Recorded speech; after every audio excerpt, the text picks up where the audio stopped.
What happens when you take a beloved movie, replace almost everyone in it, and try to make lightning strike twice? Well, if you're on a golf course and there's lightning, you run. If you're trying to make Caddyshack 2, you also run. But all's fair on the fairway as we rewatch this dog's leg of a film, and if we hurry, we can make it to Buddy Schuyler's in time for brunch. All to prove to you that Caddyshack 2 is not that bad.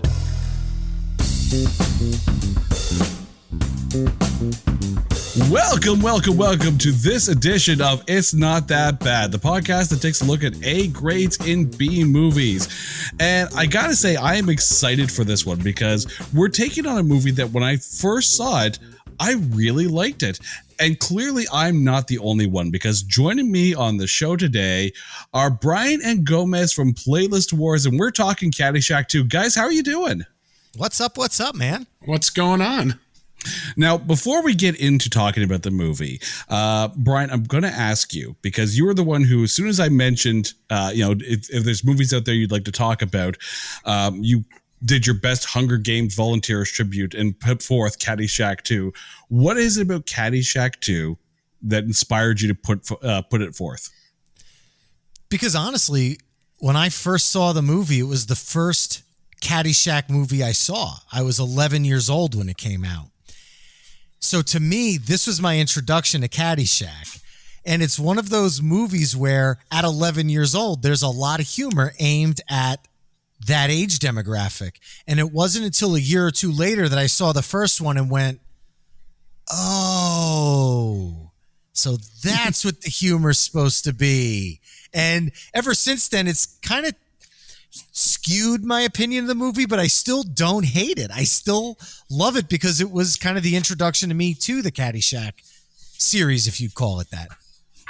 I can't really complain because it's the same for me. Caddyshack 2 was the first Caddyshack film that I saw, and I don't even think I've still seen the first Caddyshack all the way through. What? Full disclosure. Should be fired. But I think that may actually give me a better appreciation for Caddyshack 2 because I don't really have that comparison to go by. Now, before we get into the details of the movie, this is going to be somewhat newer territory for you guys because normally your listeners are used to hearing you guys talk about music. So Gomez, before we start talking about Caddyshack 2, let us know, what is Playlist Wars? So Playlist Wars are two best friends, me and Brian, and a special guest. We talk about the show.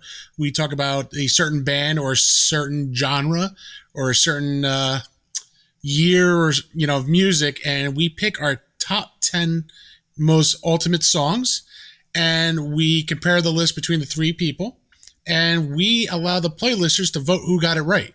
So, if Brian, let's just say 90s soundtrack, Brian had this, I had this, and another gentleman had this. Now you listen to it, you listen to us talk about it. Now the playlisters vote for who got it right. And that's something we've been enjoying the show. We've been having a lot of fun with it. And man, Brian and I are just having a great time with it. I just can't speak highly about it. All right, so now it's time.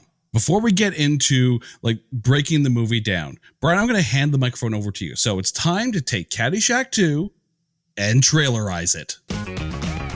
Jack Cartoonian is a wealthy and widowed real estate developer who, along with his daughter Kate, attempts to join the elite Bushwood Country Club. However, the highbrow top echelon rejects that application as Jack builds low-income housing in upscale neighborhoods, something the Bushwood brass look down upon. Instead of giving up, Jack gives himself a majority ownership of Bushwood by purchasing stock in the club and turns Bushwood into a miniature golf course and amusement park. In retaliation, one of Bushwood's finest, Chandler Young, uses his lawyers and connections to shut down Jack's housing construction site. This leads to the golf battle of the century. 1988. Will this spell the end of an era at Bushwood? Will Jack lose his construction business? Will the gopher be up to more of his crazy antics? Will anyone care? Returning for the ride is Chevy Chase, reprising his role as Ty Webb, and, that's it actually, unless you count the gopher.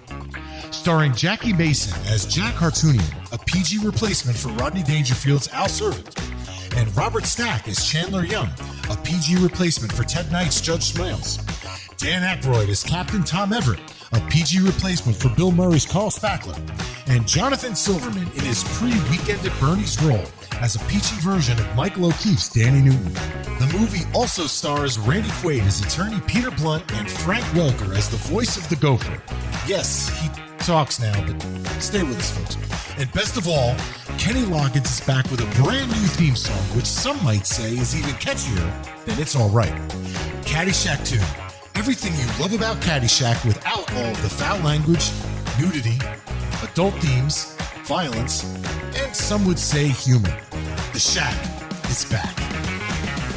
I will say, if you haven't had a chance to listen to Playlist Wars, once you're done this episode, go listen to their show. You're going to have a ton of fun. You can't not play along while you're listening to one of their episodes. It is a ton of fun. And truth be told, Caddyshack 2 actually gets a mention in one of their episodes. We'll get into that a little bit later, but let's talk about Caddyshack 2. For those who don't know, this was released in 1988, 8 years after the original film. And I'll admit that while I was doing a rewatch of the film, I had to go find out. This was in 1988. In 1987, I don't know if you guys remember this, Dorf on Golf was released. I remember that. Which I think had better laughs overall than Caddyshack 2. So, I don't know. I don't think so. I know. I enjoy the Dorf series. It was fun for what it was, but maybe because it was only like half an hour, like for each one. Maybe, but quite possibly.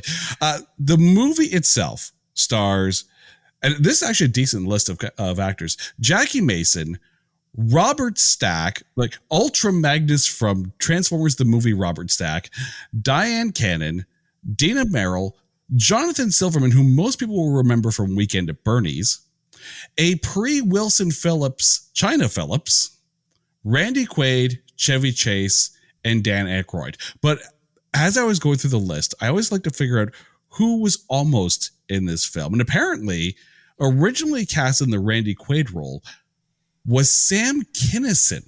Yes. And that was what Rodney Dangerfield and Harold Ramis, who was one of the original writers of this movie, had in mind for this role. And it's tough because now that I know that fact, when I watch it, I'm like, I love Peter Blunt. It's one of my favorite parts of Caddyshack 2. Yeah, it is. But there's a part of me that says, man, I would love to hear Kinnison's take on this character, because you just think about Kinnison's interaction with Rodney Dangerfield in Back to School, and that's all. Enough said. It would definitely be a louder take on it, that's for sure. Yes. Yeah, without a doubt, it would be a lot louder. I mean, there's one scene that I truly love out of this movie, and that's the Peter Blunt system. I'll go through that in a little bit when we get to that scene, I guess. But truly awesome movie, I gotta say. I loved it from the beginning when it came out. Still love it to this day. Watched it last night. Watched a little bit before I came on here, getting the kids to bed, and it's just one of those movies I can watch over and over again. Now, the film had to be directed by Alan Arkish, and this was his last ever theatrical release as a director. Now, he's gone on to direct a number of TV shows. I mean, once you direct the pinnacle of movies, why would you try to top it, right? Just drop the director's clapboard, you're done. He would actually go on to direct episodes of Nashville, NCIS, The Client List, Heroes, and Crossing Jordan. But before he actually directed this movie, he had actually done a bunch of music videos. He had directed videos for the Ramones, 3 of them, in fact. Do You Want to Dance? I Just Want to Have Something to Do and I Want You Around. Dawkins, he did the Breaking the Chains video. Yep. And Elvis Costello, the Only Flame in Town. So there's actually a decent directing pedigree before taking on this movie. And a fun fact about Alan, he is actually a New Jersey native, like Gomez and I. He's from Jersey City. So, well, I'm from Rutherford, technically. Yeah, right down the street, right down Route 1 and 9, dude. Yeah, Route 1 and 9, Turnpike, Route 3. No matter what, somewhere you can get to Jersey City, where I used to live. Yeah, hop, skip, and a jump. Now, when the movie came out, it had a $20 million budget. and it grossed just under 12 million through a theatrical run. When it was released, July 22nd, 1988, that opening weekend, it debuted at number 8. There were 3 major debuts that weekend. None of them made it to number 1 because a little movie by the name of Who Framed Roger Rabbit was holding down the top spot. Oh, yeah. Oh, yeah. But Caddyshack 2 was number 8. Just above it was Big Top Pee-wee sitting at number 7. Oh, my God. Which they were very close. I mean, Caddyshack 2 debuted at about 4.4 million, Big Top Pee-wee at 4.6, and the highest debut that week at number 5 was Midnight Run at 5.5. But if you take a look at the gross, I mean, Who Framed Roger Rabbit was only at 8.9 million that weekend, so it actually wasn't that bad. But I wonder how much, because let's be honest, Caddyshack 2, it's designed for a lot of slapstick laughs. I wonder how much Big Top Pee-wee kind of took out of the potential box office. I would think that because you are going for kind of the same age demographic, because Pee-wee's Big Adventure was aimed for anywhere from 8 to 13, right in that age range. And as much as they don't want to admit it, that's exactly where Caddyshack 2 was focused. Gopher and all. We love the gopher. Now, when it comes to critical acclaim, quote unquote critical acclaim, it won 2 Razzies. It won for Worst Supporting Actor for Dan Aykroyd. Yes. And Worst Original Song for the song Jack Fresh by Full Force. And I had to go back and actually listen to it. And I'm not going to lie, it probably deserved to win that, because that song is not good. But when you look at Full Force, they're not actually that bad as far as a band goes, although they're probably more successful as producers. They had US pop number 1 hits with Lisa and Cult Jam as producers for Head to Toe and Lost in Emotion. They hit number 3 as a producer on the US pop charts for Samantha Fox's Naughty Girls Need Love Too. Like, there's actually a decent discography, both as performers and producers. This song was not that. And you guys have heard the soundtrack. Is this song indicative of the full soundtrack, or is this song just an outlier of it? To be honest with you, I probably think an outlier.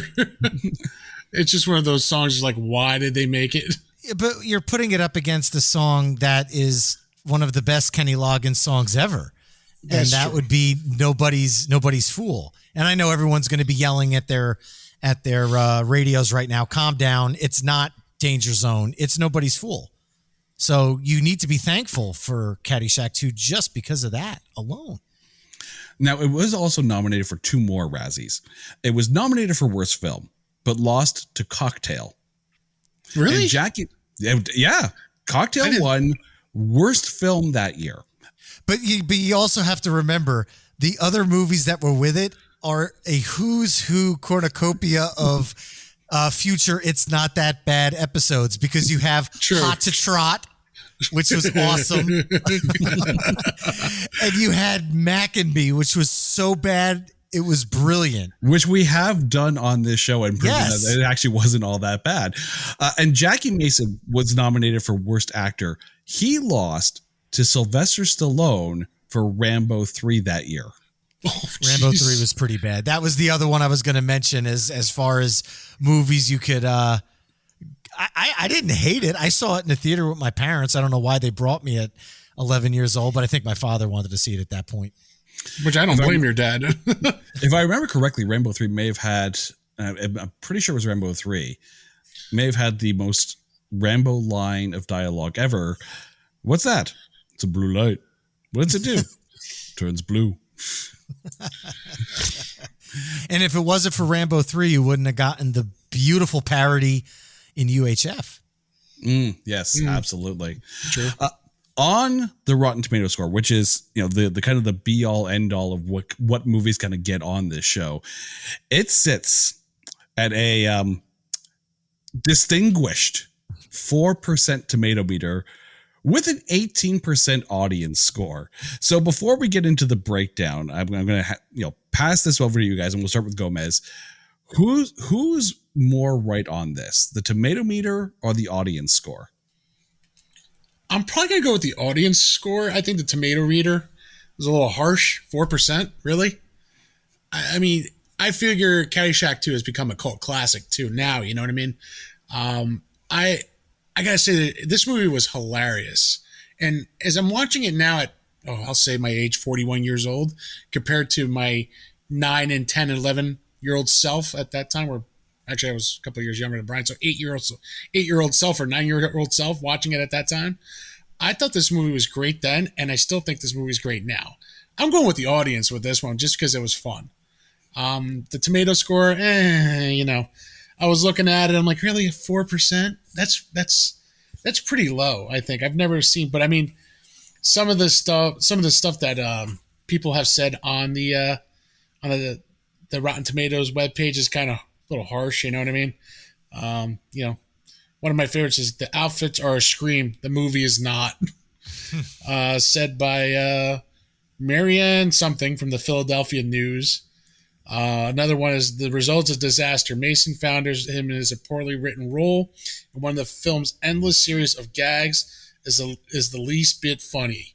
Oh, I gotta say that a lot of the gags were hilarious. So I'm going with not the supporters, but with the audience with this one. Brian? Oh, look, I think they're both wrong, but if we're going to have to go with it, we'll go with the audience score just because it's higher. I mean, the audience score has 82% of people wrong about this movie. So that is kind of appalling. But I also kind of want to point out that Caddyshack 2 is actually on Rotten Tomatoes' 50 worst summer movies of all time list. So for a third time, Rotten Tomatoes gets it wrong. I'm offended. I'm triggered by this. See, now I have Very to find triggered. that list. I'm now curious what's lumped in there and where it kind of fits around that. But let's get into the breakdown, and we're going to start with the acting. So, Brian, we're going to start with you. Who do you start with as far as good acting in Caddyshack 2? As far as acting goes, look, it's not meant to be a movie where the acting is meant to drive any emotion out of you other than belly laughs.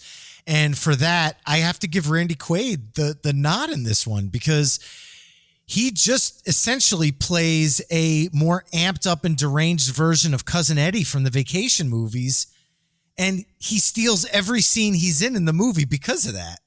So as much as I would have loved to see Kinison in this role, I think Randy Quaid kind of does it for me in this movie. I think he was the funniest part of it. He's probably one of the good parts of that whole movie too. I agree with you on that one, Brian. See, I don't know. And maybe it's just because, I'm more familiar with Randy Quaid as far as, Independence Day kind of stands out for me. Yes. It's almost like Randy Quaid's character kind of hits rock bottom at the end of Caddyshack 2, and that's where we find him in Independence Day, kind of like washed up and on the bottle. If we're entering a Randy Quaid universe here. And it's a little weird now when you realize that Sam Kinison was the original idea for that role, and it's almost like, should Randy Quaid have maybe notched it up a bit? I don't know. It's hard to say, but he does stand out as some of the more, iconic as far as the louder moments, especially when it comes to provoking the rich people at the club. Definitely. His humor in this is, plus it was closer to where I was at 11 and 12 years old.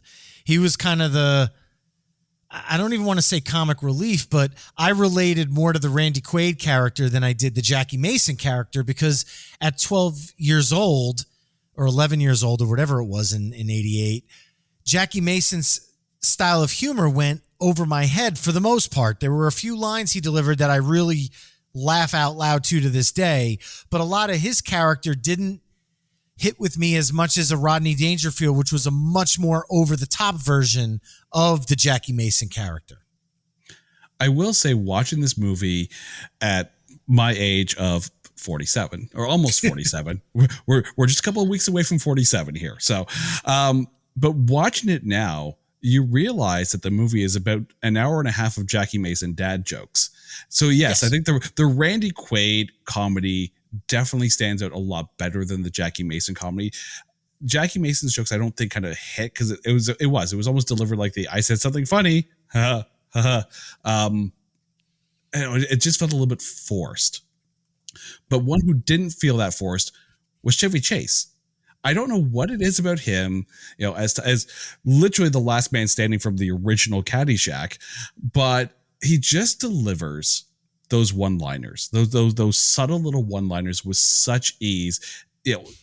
He almost anchors the entire movie just by himself. And he's in it the shortest amount of time, pretty much, of all the quote unquote starring roles. I think he's only in the movie for 5 minutes of screen time. That's about it. Yeah.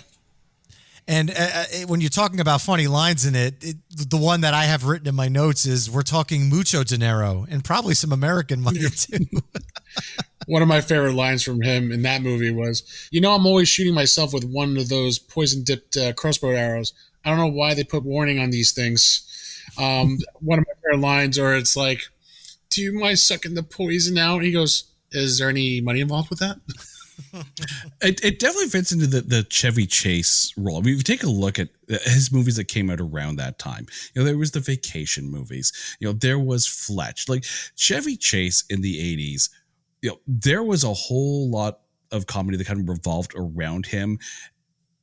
It had held perfectly. Like he was, and again, not having seen the first Caddyshack, it was definitely a lot smoother delivery as far as the jokes go. When it comes to one of those movies where it's that us versus them, the middle class versus the upper class, though, you also kind of want your rich snobs to be, really snobbery. Robert Stack and Dina Merrill were so good in this role, especially Robert Stack. Like just that perfect level of, I can't stand you, even though you're Robert Stack and you're awesome, but I really can't stand you in this. Mm-hmm. Because all I remember is him as Unsolved Mysteries at that time. Robert Stack. No, Robert Stack will always be from Airplane as far as I'm concerned. Yeah, that too. Yes, that too. Yes, I agree with you. But it is funny because, yes, the first thought of Robert Stack may come as Unsolved Mysteries in a very serious role, and he has a very serious demeanor in everything that he brings. But he is ridiculously funny when he's put into those roles. Like Brian, like you mentioned, like Airplane, he's perfect for that. The perfect straight man in any comedic situation, and he brought so much to that role. And one of the lines he actually does in Caddyshack 2 that still to this day makes me laugh out loud, just based on his deadpan delivery. His wife was yelling at him, saying that Jack Hartoonian about Jack, the man tried to kill me. And Chandler goes, I'm sure he had his reasons.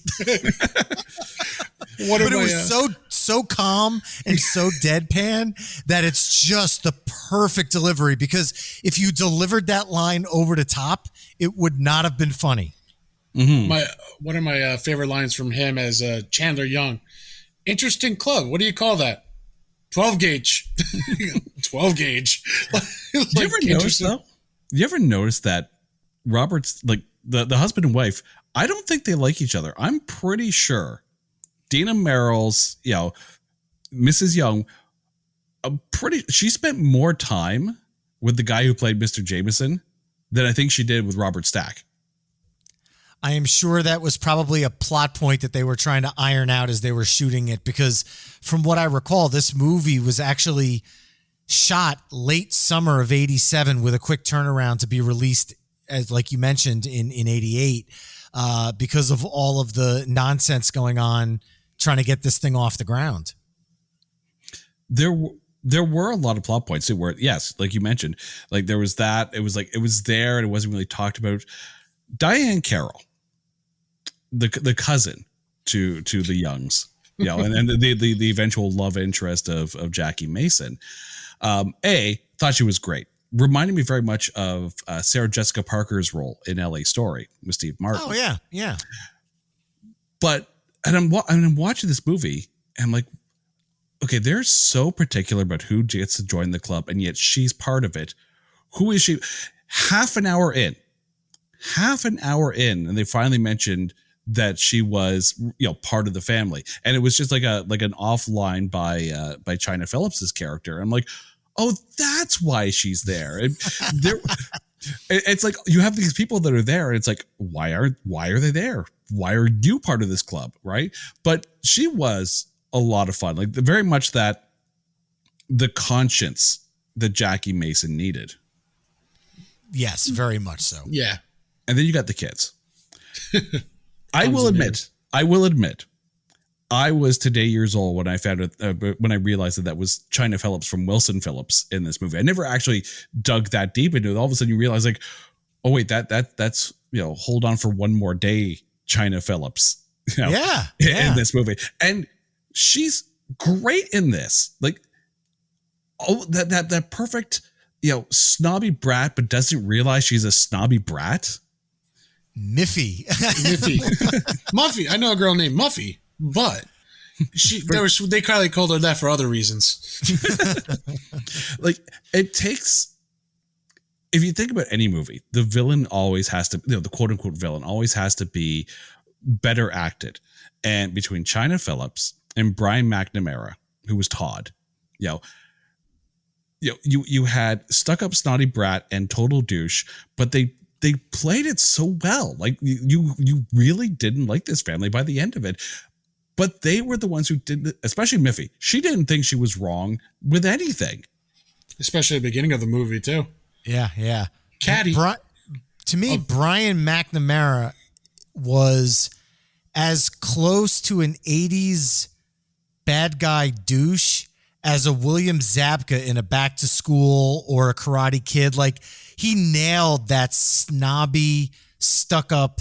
I mean, and William Zabka was also in that movie, Just One of the Guys. I was just about to say, you forgot one important movie, Brian. Yeah, and he plays that same type of character that Brian McNamara is playing in Caddyshack too. So I always felt like, man, if they had all the money, they, imagine William Zabka in this role. That would have been, even funnier. But I think Brian McNamara did a great job with this one. Especially when he's like telling Peter Blunt how his system is, it's all about the money and how he could tie him up for litigations and stuff like that. He goes, whoa, thank you for telling me about your system. and he just goes off hell. Like, let me tell you about the Peter Blunt system. It made for a nice, counterbalance to the Hartoonians. Jackie Mason, when we talked about like his delivery of the jokes and all that, and personally, Jackie Mason's jokes didn't quite stick, but I did enjoy Jessica Lundy as Kate, the daughter. Again, very much that 80s, you have those images of Pretty in Pink, and then the Ione Skye character in Say Anything. How they're so focused on fitting in that they don't realize just how much they already do fit in with their own family. Like, she was good in that role because it wasn't over the top. No, she was straight, sweet, and had a little bit of a bite to her character, if you want to call it that. Yeah, I mean, she was trying to fit in, but she also, she comes to realization that, she is who she is. And, especially when, Miffy was trying to change her name to Kate Hart. I want to say Muffy, but I can't. I just, every time I hear that character's name, that was just one of the funniest parts of the movie, that they called her Miffy. It's just Muffy. I know a girl named Muffy, but they call her for other reasons. I love that line so much. I'm flashing back to the movie Ted. Miffy would be one of those stripper names that Ted would blurt out in that sequence. Yes. But look, the thing about Jackie Mason in this movie, you need to remember that this was originally written by Harold Ramis specifically for Rodney Dangerfield. So if you really listen to some of the jokes, they are Jackie Mason delivered Rodney Dangerfield jokes. Some of them are straight out of Jackie Mason's routines, and other ones are recycled lines that would have been meant for Dangerfield spit out of Jackie Mason's mouth. And I think that's where some of the delivery felt short. And again, Jackie Mason's comedy at the time, he was doing a sold out Broadway show. So he was basically going after the late 40s, early 50s type of crowd. And again, this movie's focused on maybe 13 and under. So some of his jokes did fall flat. But as you get older, some of the one-liners now I think are funnier than they were to 11-year-old me because of the fact that I'm older and I kind of understand his delivery a little bit more now. I mean, when he was walking on the metal on his apartment building and he goes, "Take chances, I'm insured." Yeah, exactly. That is the most unsafe construction site I think I've ever seen in cinematic history. First of all, who plays poker in the middle of a building that has no floors? And that's one of my another favorite one of my scenes too is when the Spanish guy is speaking to him in Spanish, and he's like, "I raise you, Mr. Hartunian," in Spanish, and then Jackie Mason going, and he's like, "God bless him." The guy thinks he's going to get away with that cocky mini Spanish bull. And he goes, "At least his checks don't bounce. Amen to that, brother." I will give Jackie Mason credit, though. For the times that they were really pushing the fact that Jack Hartunian is actually a good guy at heart, I think that's when Jackie Mason kind of, stood out in this role and started to do really well. The minute he started to get a little bit crazy and the physical comedy, Brian, as you were mentioning there, very much the Rodney Dangerfield part, it did feel a little bit almost out of his wheelhouse. But the parts where he was showing that he was, a good dad, a good boss, he actually, I think, fit that part really well. I can't agree more because I can't picture some of the, and I use the word, quote unquote, heartfelt talks he had with his daughter where it gets a little more, I don't know what the word would be, but a little sentimental. I cannot picture Rodney Dangerfield doing that because even in Back to School, which I think is still one of the funniest 80s comedies ever, even when he was being quote unquote serious with his love interest and his kid, there was always he never lasted more than one line without a Rodney joke. And that's kind of the brilliance of who he was as a comedian. And I think it would have been written differently had Rodney been in this role. I don't think there would have been as much of the sentimental dynamics as there are in this version. So I thumbs up on that one. Definitely, man. Without a doubt. I mean, if Rodney was on there, it would definitely, I mean, like you said, Brian, he had serious parts. He tried to be, I don't know how serious he could be in Back to School, because that was a classic, especially when he was trying to get divorced from Vanessa. Like, here's you and Giorgio. Who's the midget? And, and he has to deliver that one liner, you know what I mean? And this one, I'm trying to think of, where, when Jackie Mason and his daughter Kay were having that fight when she was like, "I'm leaving," and all that stuff at the house, and that was like one of those moments. And remember what was her character's name from Diane Cannon's Elizabeth, when she goes, "Weren't you just hard on her, Jack?" You know what I mean? It was like one of those, you want to leave. You want to be one of them, be one of them. You know what I mean? Like his character was proud of who he is and what he has done. And then I feel like, that's how some of the things happen these years, with the 80s and 90s. You're trying to fit with a crowd. You're trying to fit with this. You're trying to fit with that. And it doesn't happen. You know what I mean? You are who you are. And I feel that was like one of those important twists of the movie too. You know what I mean? And that was also a really good Diane Carroll moment. We talked a little bit about her being the conscience for Jackie Mason for the most part of the movie, right? Because she's related to the Youngs, because she's related to these rich snobs and clearly not of that ilk, even though she is of their blood as far as the movie goes. She's watching Jackie Mason with a big old bowl of popcorn and just frustrating the crap out of Robert Stack and Dina Merrill's character. But that really was, again, a part where she brought the heart to that moment. There were a surprising number of actually heartfelt moments in a movie with a gopher. Yeah. Yes. Come on. The beginning of the movie is the gopher. Come on. You know. Now here's something about the gopher that a lot of people we haven't talked about yet. I'm kind of surprised we haven't talked about this yet. The gopher in Caddyshack 2 is voiced. He speaks. Oh, yeah, he does. He's got a couple of one-liners in that one. And the best part about it is he's voiced by Frank Welker, who voiced, if you're a Scooby-Doo person, Fred.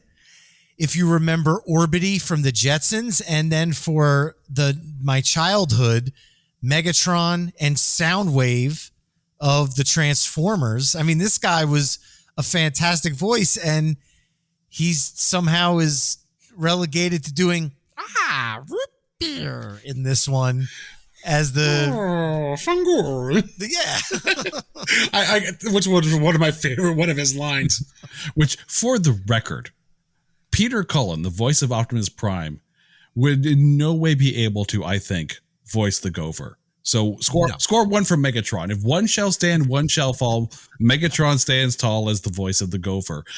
But that caused quite a bit of a problem for the production, because the original Caddyshack, Bill Murray put a lot of creative input into like the concept of the gopher, to the point of when the movie was in post-production, apparently Bill Murray actually sued them for kind of taking his idea and not crediting him for it. The whole thing was settled at a court for quote unquote an undisclosed, source of money, but it still allowed us to have a Megatron voiced gopher.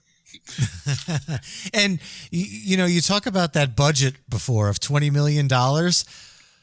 Industrial Light and Magic, the Star Wars guys, Yes, supplied the visual. I can't even say this without laughing. Supplied the visual effects for the gopher.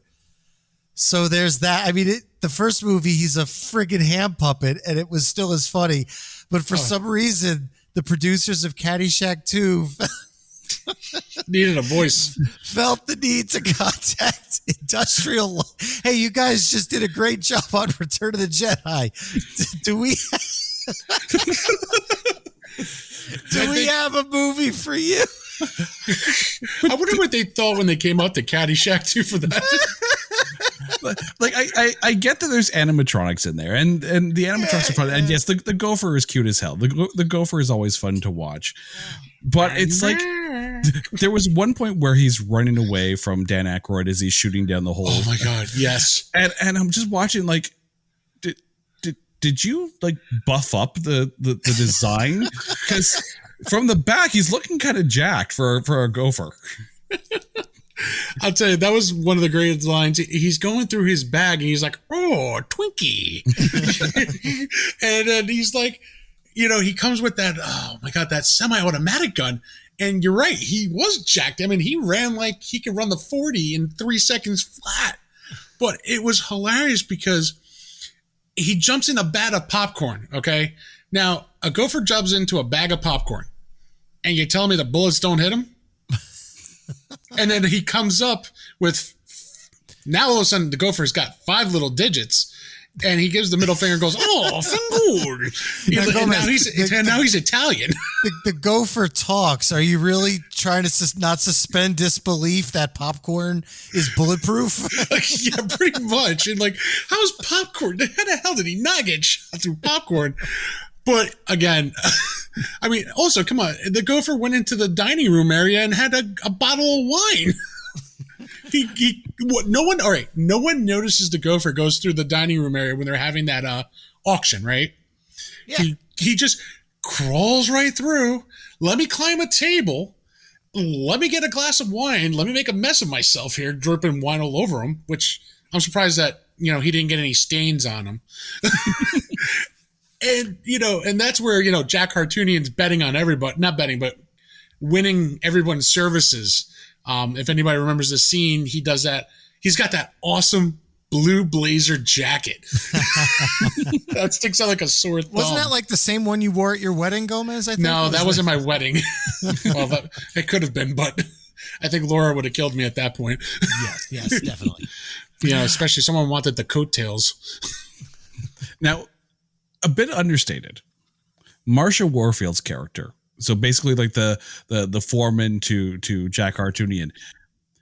I don't like in 1988. I don't know if there's a more perfect actor to fit that role. No, she was perfect in it. She was really good. This also makes me miss Night Court now. Yeah, Night Court, definitely. Roz. The one question though I did have, this was a very much a toss up for me though, was Jonathan Silverman, the caddy who was kind of like the meet cute for Kate, and then was Jack Hartoonian's partner during the final golf competition. I don't know whether I liked him or not in this. Part of me still saw him as Weekend at Bernie's, and it's very much Jonathan Silverman pretty much played himself, I think, in both. Just fewer dead people in this one. You know what the funny thing is, though, about what you're saying right there? I said the same thing. That, I liked him more when I saw him in Weekend at Bernie's. I just found out today that Weekend at Bernie's came out a year after Caddyshack 2. And in my brain, just in time, I always felt like, because I remember Weekend at Bernie's 2, which is probably on par with Caddyshack 2, if you think about it. But Weekend at Bernie's, I always thought was earlier in the 80s. I didn't realize it was in 89 after. So this was kind of what got him into Weekend at Bernie's. So you should thank Caddyshack 2, or else we might not have Weekend at Bernie's. I never really thought of it that way. Neither did I, but I actually liked his character in this movie. Oh, I think the character itself worked well, and I mean, he brought a bit of a charm to it because, again, it's the meet cute character, and also still plays a bit of conscience for Kate. If Diane Carroll is the conscience for Jackie Mason, Jonathan Silverman, I think, is the conscience for Jessica Lundy for Kate. Yeah, it's a good balance there too of that. Mm-hmm. I have to ask, because we mentioned that there's a lot of the story of Caddyshack that kind of got almost, to coin a video game phrase, ported over to, Caddyshack 2. They basically took the same script, changed a bunch of actors, and said, okay, well, let's do it again, just a bit more over the top. To the point of you could sit there and say, okay, well, Jackie Mason, that was supposed to be Rodney Dangerfield. Obviously, Dan Aykroyd took the Bill Murray role. Of the ones who kind of took over the roles from Caddyshack roles, was there anyone here who was an upgrade from the first Caddyshack? There is a very close second, but not an upgrade. And that would be Robert Stack as Chandler Young being a PG replacement for Ted Knight's Judge Smales. I mean, Ted Knight was perfect in the first movie for the snobbery with just an over-the-top brass to it. And Robert Stack had that, but he wasn't as over the top and a little more stuffy, which worked for this movie. But at the end of the day, Ted Knight's lines are much more memorable from the first movie. And we're waiting. I think another upgrade is I like the original Danny Noonan.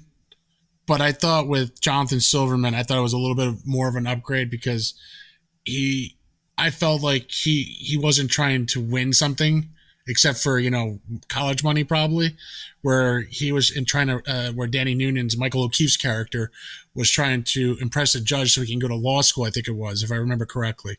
And I just felt like it was just a little bit more of an upgrade, but both were actually decent golfers. So couldn't go wrong with that. But man, when you have a choice between Jackie Mason or Rodney Dangerfield as your golf partner, I'm not sure who I would take. The worst slice in golf history, or maybe just the worst golfer in history. I don't know.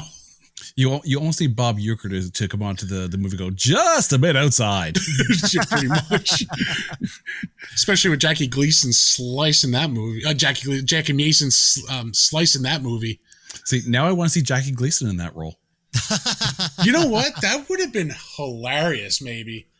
He probably very easily could have pulled that off. But I don't think he could have, because you know why? He had such a serious role in The Hustler as Minnesota Fat. So for me, that would be tough to do, because he's such a good actor. And if you ever saw him in The Hustler with oh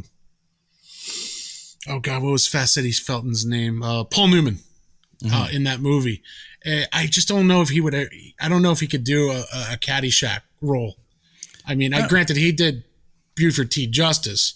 I mean, the first two were good. The third one, I ain't going there. I don't know. I think Ralph Cramden era Jackie Gleason in the Jackie Mason role, I could probably see it. When you take a look at the plot of this film, right, it's very much, the us versus them, the working class versus, the upper class, the rich snobbery. You think about the movies that around that time, Revenge of the Nerds, Ski School, and even Major League, right? Or even like a little bit later, you got Dodgeball or Mystery Alaska. So as an us versus them film, does this stick the landing? Oh, wow. Not as much as Dodgeball. Dodgeball to me was a perfect comedy. I still laugh as hard as I did the first time I saw that one. This was a very well done for 11-year-old me, us versus them movie. Again, pre-Revenge of the Nerds. Once I saw the original and I saw the Revenge of the Nerds, I started seeing why I like those movies more. Same thing with Revenge of the Nerds 2. It had a lot of funny moments, but then you see Revenge of the Nerds 1. So to me, Caddyshack 2 is the gateway drug of us versus them movies. Especially when he bought the Bushwood Estates from Ty Webb. Mm-hmm. And especially when he, what was that one line when Robert Stack's Chandler Young goes, now that you own it, I don't know what you're going to do with the club. You know what I mean? It's like he just bought, when everyone goes, where did you get these stocks? Ty Webb. And everyone's like, Ty Webb. So, and that's one of Brian's favorite liners. We're talking mucho De Niro and some American money too.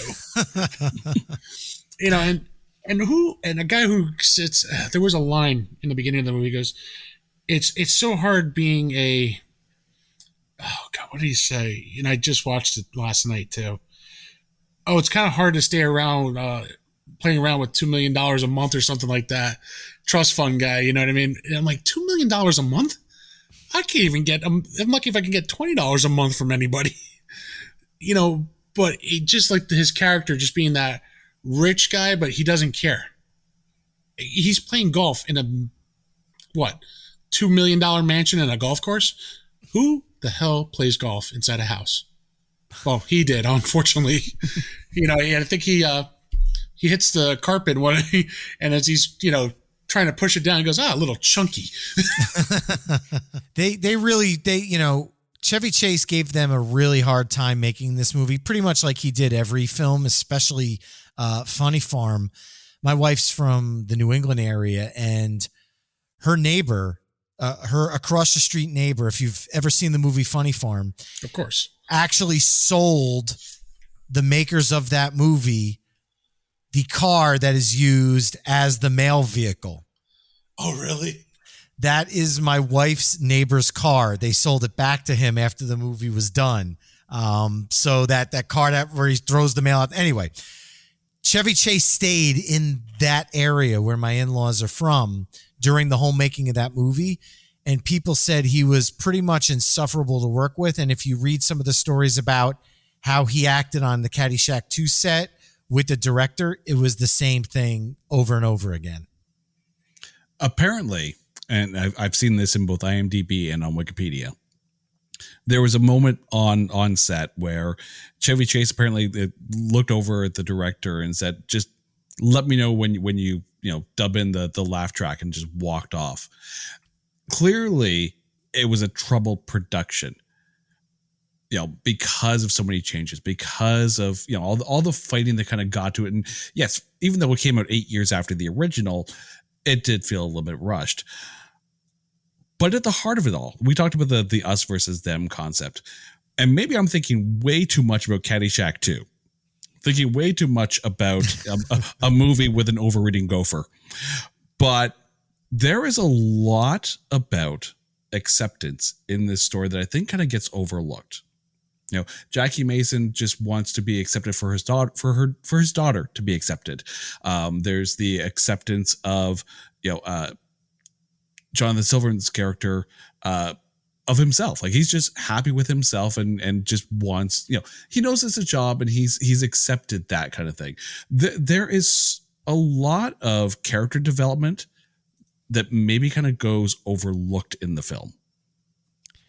I have to say, with all due respect, I think you just put more thought into the character direction in that 1 minute than they did in the entire pre-production of this film.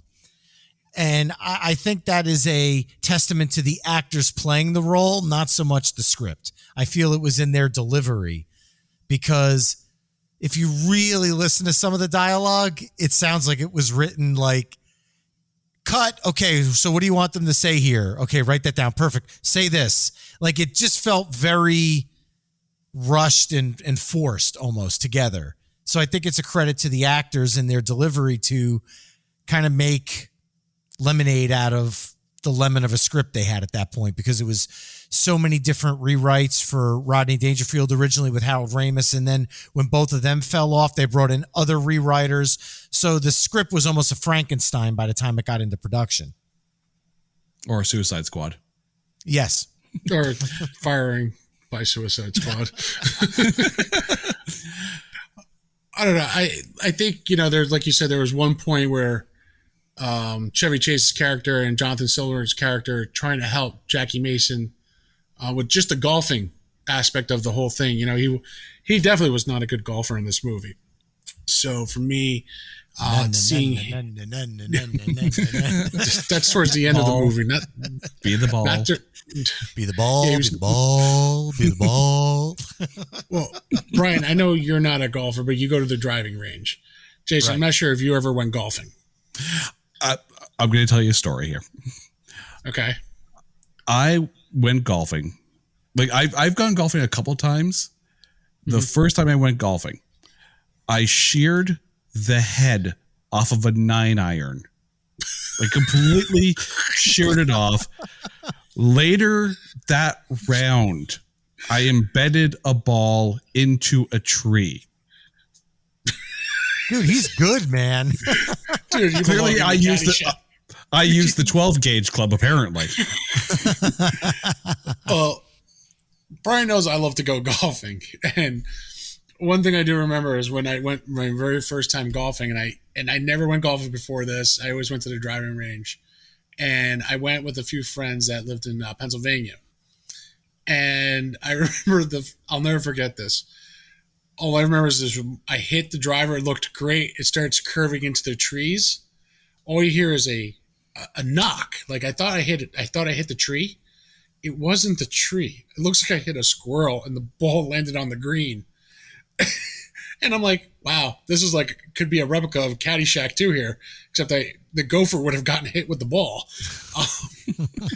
But for me, I love going to golf, and so something like this movie makes me crack up, because I do see other players who are not as good as like I am. I'm not a great golfer, but I go out there and I keep practicing. I keep hitting. I haven't been on the golf course in like 4 months, but I think of like Jackie Mason when Chevy Chase and Jonathan Silverman have him in that contraction and they're pulling him from one side to the other. He's got blinders on. He looks like a horse was written on him. You know what I mean? But it's just one of those things that, when, as a lover of the sport and a lover of the movie, is a good combination too. The script, I think, carries a lot of the blame for why this movie is sitting at a 4% tomato meter. And a lot of the times when a movie is that low, people are going to point to the director. But I don't know if this one is really the director's fault. Like, it felt competent. The the one shot gags, the delivery of certain lines by the majority of the cast. I would almost be curious if you take Jackie Mason out, put Rodney Dangerfield back in. Is this a better film? And does the director, should this have been his last ever theatrical release as a director? No, I think he made something as good as he could with the cards he was given. He was brought on last. The script was already done and ironed out by every Tom, Dick, and Harry and every studio ever to kind of put this Frankenstein script together after Harold Ramis dropped off. And I feel he made the most of what he had with what he had in it. And look, I mean, they had to go as far as including a horse fart joke in it. But again, as an 11-year-old kid, that was one of the funniest scenes in the theater to my buddies and I. That joke didn't really hold up as much now as some of the other more subtle one-liners. But again, they were doing something to make it it was a hard PG movie. It was PG, but I mean, they even dropped an F-bomb in it. So, I mean, they really pushed the envelope of what they could do in PG with the movie. And I think that had to have been ad-libbed. And I think that was, again, credit to the actors in this. I think that whole scene was. It feels like it was. It feels like they kind of just told him to run with it because the tangent he goes on just doesn't seem like something that somebody would write out thoughtfully, if that makes sense. I mean, another part is then I'll make a bonfire with a Chippendale, maybe roast that golden retriever. He starts doing the dog noise. Then I'll go upstairs. I'll be coming upstairs, Junior, and I'll grab you by your Brooks Brothers PJs. I'm going to take that brand new B&W and cram it up your tight ass. Do we have an understanding? See, now I wonder, again, Jackie Mason's lines feel very much like someone else's lines, and he's delivering them as best he can. We know Chevy Chase is funny. We know Robert Stack has the ability to be a very good comedic actor, in the role that he's in. I do wonder how much of this was allowed to be improv by the actors on set. I feel like a lot of the Jackie Mason jokes were not so much quote unquote improv, but they kind of crafted them around Jackie Mason's delivery of one-liners, like my father was Armenian. My mother was half Jewish, half English, half Spanish. That's 3 halves. Oh, she was a big woman. That is right out of the Jackie Mason stand-up. Not like an actual joke he does, but that's the style of comedy he does and that he was famous for. So I felt like conversations like that were crafted around Jackie Mason, whereas if Rodney was in the role, it would have been a different conversation that ended up in like a Rodney joke, like pretty much any scene in Easy Money, Back to School, Ladybugs, any Rodney Dangerfield movie. They're all the same and they're all friggin' funny. Especially his one-liners. Yeah. He was one of the masters of it. And look, Jackie Mason is a brilliant, brilliant comedian. Was he over the top Caddyshack? Maybe not, but I definitely agree. And I think of the movie in a different way now based on what Jason said about kind of bringing a little bit of heart to a role that was supposed to not have any heart. Yeah, I agree. Okay, now we get to one of the standout parts of this film, and it's the soundtrack. This, for a slated sequel as this is, it has got a killer soundtrack. And if you take a look at who's who on the actual soundtrack itself, it is Kenny Loggins, Cheap Trick, The Pointer Sisters, Lisa and Cult Jam, Eric Martin from Mr. Big, Earth, Wind and Fire. Like there are so many big names on this soundtrack, and I know that one of the songs on here ended up on on your 80s soundtrack playlist. It certainly did correctly. And that would be Nobody's Fool. The theme from Caddyshack 2 ended up on my 80s soundtrack playlist. And I get it. A lot of people would say, oh, no, you can't do that for Kenny Loggins. There's It's All Right, or there's Danger Zone, or there's Meet Me Halfway. Well, this was one of the movies I remember going out with my buddies to see in the theaters. I didn't see Top Gun until it was on VHS as a kid. So seeing this was my Kenny Loggins movie moment in theaters. So I guess it holds a little bit of nostalgia for me, but I'll actually say that Nobody's Fool is just a better song than I'm All Right if you compare Caddyshack to Caddyshack. And I'm sure that's not a popular opinion, but it's one I'm going to run with. It's a good choice. And Brian, again, I like the choice when we did our 80s movie soundtrack. And to this day, I kind of agree with him on this one. When you're looking at Caddyshack 1 and Caddyshack 2, I mean, the song is the opener, and it's kind of why you see Jonathan Silverman running through the whole golf course just to get a diet root beer, And, it's kind of funny. He's running throughout the whole course, and you notice that in one spot, he kind of walk runs. It's like right in front of the building. I'm like, everyone's going to see you. Everyone sees you running. Why walk there? I don't get it. That's like at the pool. You run around the edge of the pool until you get to that sign that says no running at the pool. You walk, you speed walk past that sign. Shuffle, and then you start running again. It's like, what's the point? Just run. I am so glad you brought up the root beer. The diet root beer. Yeah. A Hires root beer. Yes. And I'm watching, I'm like, okay, this is one of those 80s moments. I haven't had a Hires root beer in a while. And I had to look this up because, there are certain drinks that I remember having back in the day, Tab Cola, I'm looking at you, where you just can't get them anymore, right? Jolt. I love Jolt. RC Cola. RC Cola. Love RC Cola. You cannot get it up here in Canada. CNC Cola is another one. Mm-hmm. But Hires root beer. Okay, first let me ask you guys, when was the last time you remember actually drinking a Hires root beer? Oh my God, 1980 something? 88, 89 maybe? Definitely, yeah. I was going to say, I don't remember ever having one from high school on. Like, not even close. So now, grammar school, maybe. The next time you have a Hires root beer, I want you to remember that it is Hires root beer, the longest continuously made soft drink in the United States. Huh. Made in 1876, it has been around for 145 years. Longer than Coke, longer than Sprite, longer than Pepsi. Hires root beer, longest continuously made soft drink in the U.S. Wow. That's a fun fact that I can use next time I'm on Jeopardy. That's awesome. Yeah, but it's also related to A&W and Dad's root beer. Now I'm going to start debating on what the best root beer is. Oh, I don't know. That's a good question, man. Hires was good too. If you've ever been in the Vermont, New England area, Rookies is up there, and we went to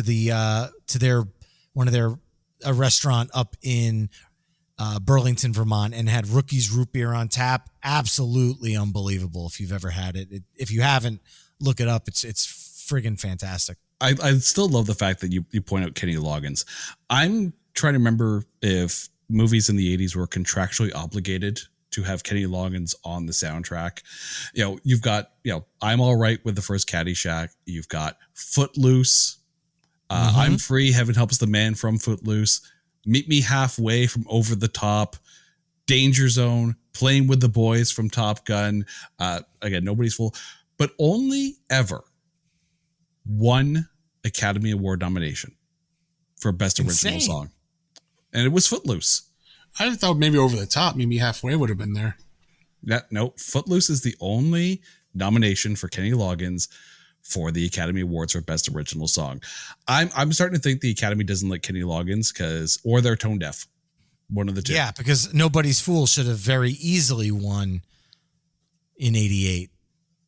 It's one of my favorite Kenny Loggins songs. I'll totally admit it. I'm not going to, it's just so much fun.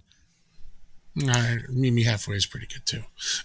Yeah, Meet Me Halfway, though, like it tugs on the heartstrings. Nobody's Fool just gets me pumped up with those really high falsettos that nobody in the car could sing, but you're trying anyway. It's that type of song. Yeah, I can't. If only you can actually tune down the cassette in the car by a half step, you'll be fine. True. You know, it's kind of funny. We haven't talked about Dan Aykroyd's character in this one either. That's a tough one, though, because obviously Bill Murray made that character, and Dan Aykroyd has to step in and replace Bill Murray's character. Yep. And it's almost like he's trying to do a Bill Murray imitation. I don't know. It kind of stood out as odd. No, I thought he did. I think he did a good job, as stepping. It's hard to replace a Bill Murray to begin with. Even though I think his brother was a co-writer in this movie too, I think, with Harold Ramis. In this movie, actually, I think he got writing credits on this, if I remember correctly. It was Brian Doyle Murray, I think was his name. Yeah, Brian Doyle Murray. He had writing credits to Caddyshack too, actually. And I thought he played that character pretty good, especially one of my lines. He's like, "Good, that's my policy exactly. You see." That way, when we're captured and they attach a 12-volt car battery to your testicles, which can and does has happened, you know what I mean? That whole scene, just when he pulls up in a roach coach, come on, or a food truck. Sorry, I should say a taco truck. Don't have it. No, you'll be getting the number 6, a Fiesta burrito with chili and eggs. Which is the most disgusting food I think I've seen made in a film. I saw that and I'm just like, oh dear God, thank God I didn't eat beforehand. Oh man, I would have eaten that sucker. That was good. I used to work at a record store, and every time if somebody asked for something, in my voice when I'd say, "I'm sorry, we don't have that in stock," in my brain I'd be going, "Don't have it." Actually, I was able to do that at my store. We since we didn't have a lot of product, I'm like, "Don't have it."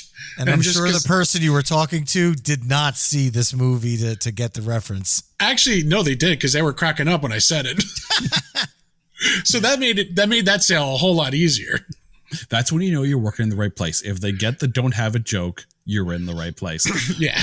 But getting back to Dan Aykroyd's character, there were so many plots in order to eliminate Jackie Mason. Why not use the Uzi that's in his bag at the time?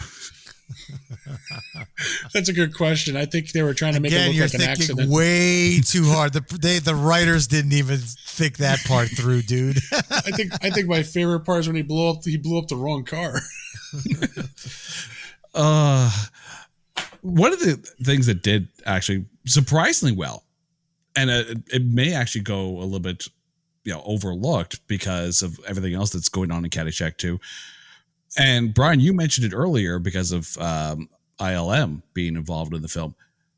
The golf ball physics, while yes, completely unbelievable in the way that the golf balls actually work, they looked very realistic. There's some, very subtle, but really good, I guess for lack of a better term, CGI. Obviously it's not CGI at the time, but decent effects work in making the golf physics believable enough that you're not sitting there going, oh, no.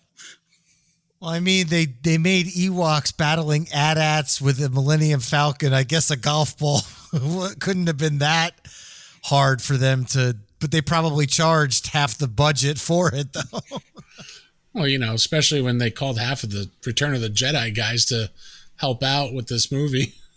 I mean, look, I understand it was probably they said, oh, here's Caddyshack 2, give that to the intern. Let him design it. But realistically, if you think about the first film, which used nothing like that, at the time in the late 80s, if you tried to go for the early 80s look, you were behind the times, because there was a definite difference in movie and filmmaking in the early 80s versus the late 80s. There was almost a dare I use the word sheen on movies, if that makes sense. And it was the idea of create your own effects in comedies like Caddyshack and Animal House was kind of out the window.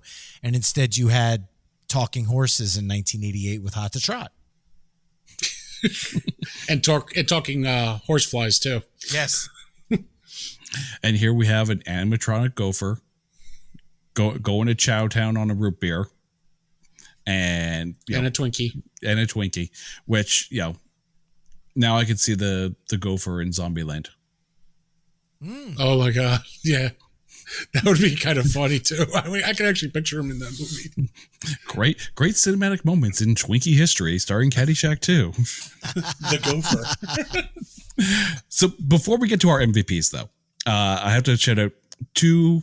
We put this out on Twitter as to, have other people seen it and what were their thoughts? Eric from the Two Old Pirates podcast mentioned that he actually did like the movie, quote unquote, that's 3 halves. Oh, she was a big woman. And Michael's Record Collection podcast chimed in with, the Kenny Loggins song was nice, but otherwise, So now that we've kind of gone through all of this, the 4% tomato meter, A, is it unjust? B, how much of that is just the fact that the first Caddyshack was a cult classic and people are so not willing to have people make a sequel based on something that's beloved like that? I'll be honest. If Caddyshack 2 wasn't family-friendly PG and they used some of these comic skills of some of these people and made it at least a PG-13 or went back towards the R, they probably could have done a lot with it. But because of the fact that it was almost a reboot of the first movie in a more family-friendly form, I guess the saving grace for me is basically the nostalgia of the fact that it was the first Caddyshack movie I saw. And that was why the jokes still landed with me, and especially my age at the time. But it's definitely one of those movies that they didn't get it wrong, because I do enjoy the comedy in it. But I feel like it was... I feel like it was a little harsh, but not totally unjustified, if that makes sense.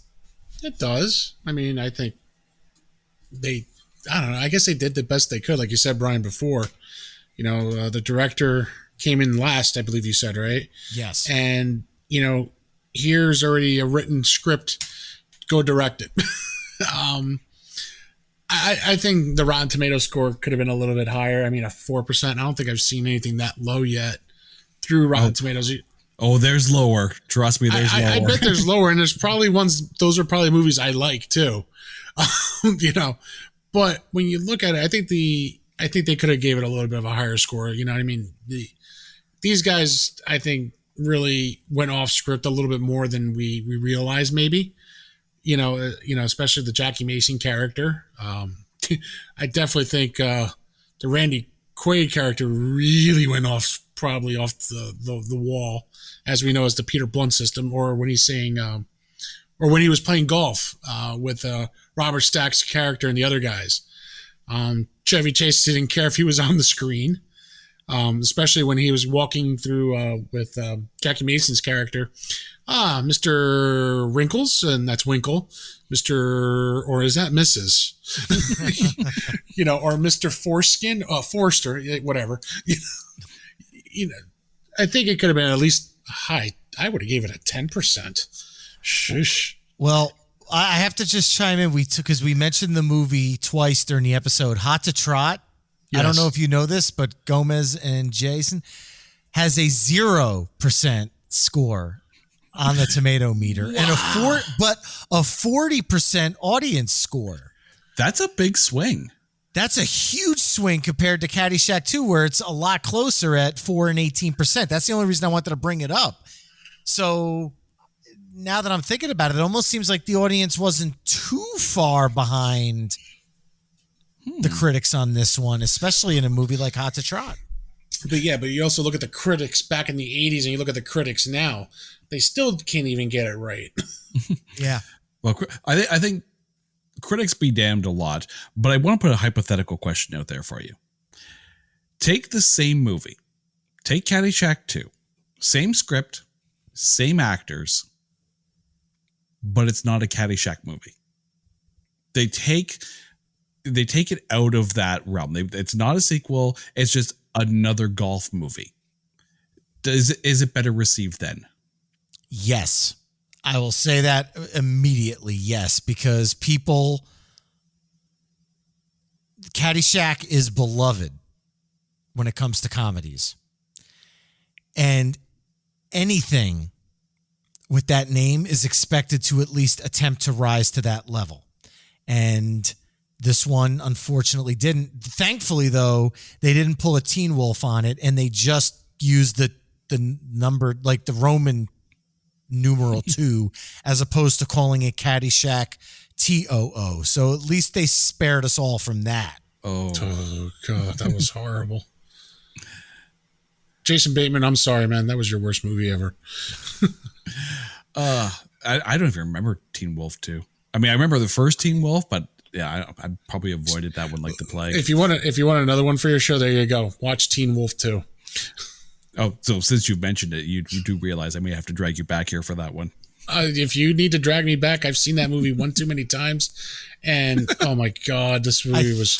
I think I saw that in the theater, and it was one of the few movies where I was almost like elbowing my buddies, going, "Can we leave? This is like." This was. So I don't know if I could say good things about that one. That would be really hard. Actually, there were some heartfelt moments in that one, but you know what? We'll save that for another conversation. We're talking Caddyshack.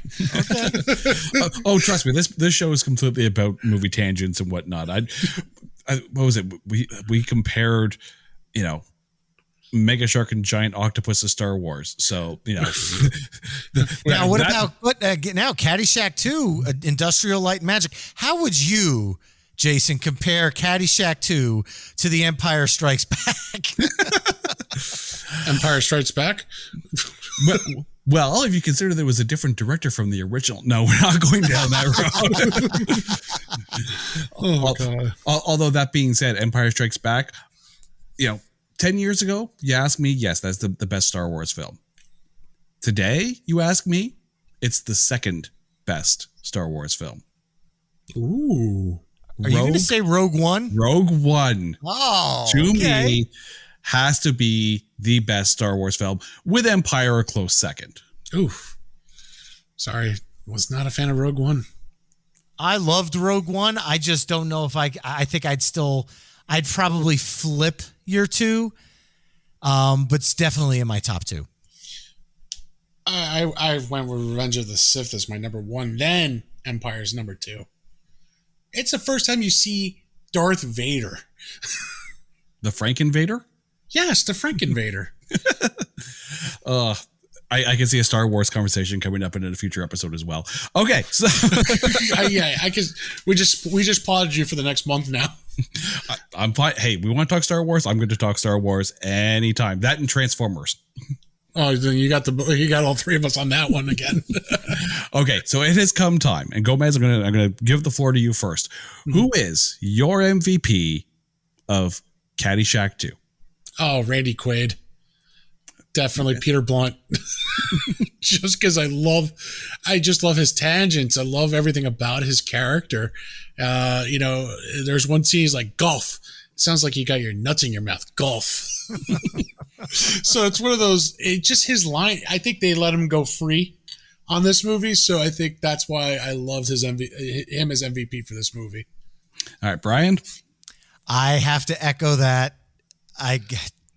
Peter Blunt for the win. The Peter Blunt system, to me, was one of the funniest, I guess you'd call it, angry tangents alongside of Sam Kinnison's tangent as a teacher and back to school.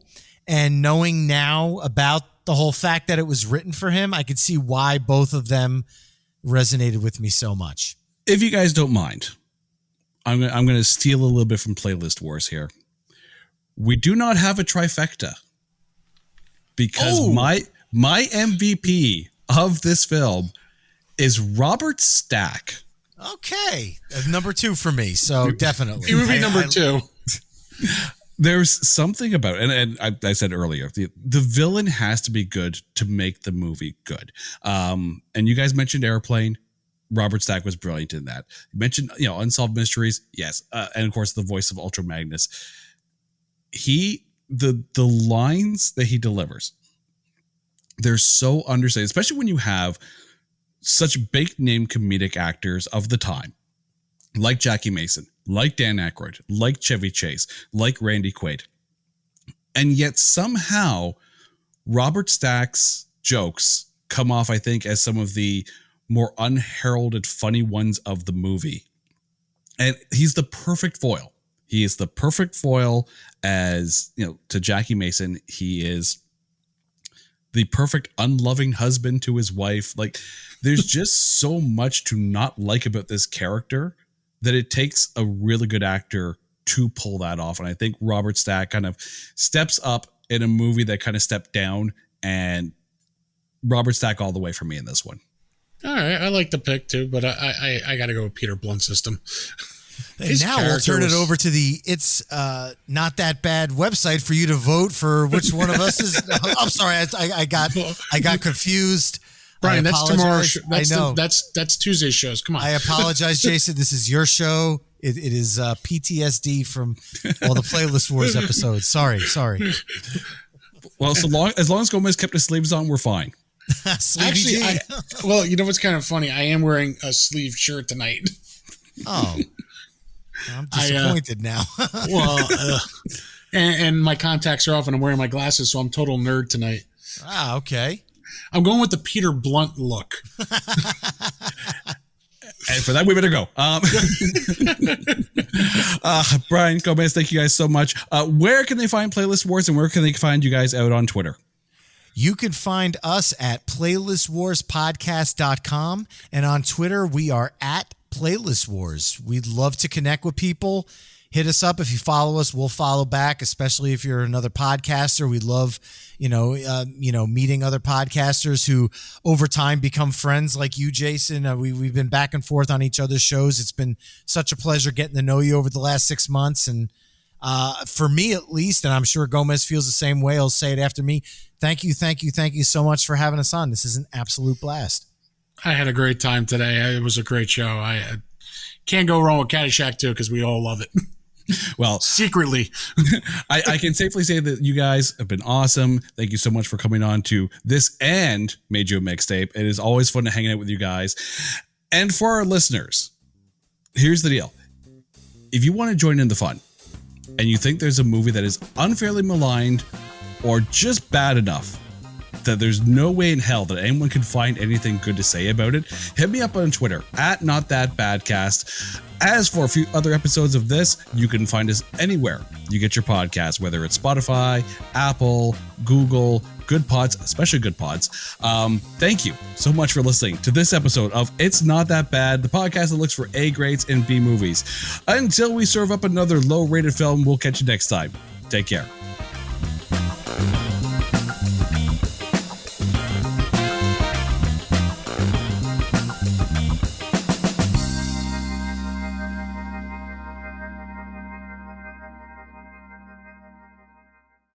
Hey folks, Stefan Shirazi and Renee Richardson here from the Metallica Report. And we are proud members of the Pantheon podcast family, where the best of music and podcasts unite. We've got something pretty cool for you. We're giving away an exclusive Metallica merch package worth over $250. That's a whole lot of Scary Guys, Skulls, M72, and other sought-after Metallica swag. And we've made it easy for you to win. Follow and share the Metallica Report, and you're in the game. Go to pantheonpodcast.com/Metallica, enter your email, and hit that button to be entered to win. And just like that, you're eligible for our monthly exclusive Metallica merch package. And guess what, rockers? You can enter every month, so just do it. And while we love our global brothers and sisters, the lawyers won't let us ship outside the U.S.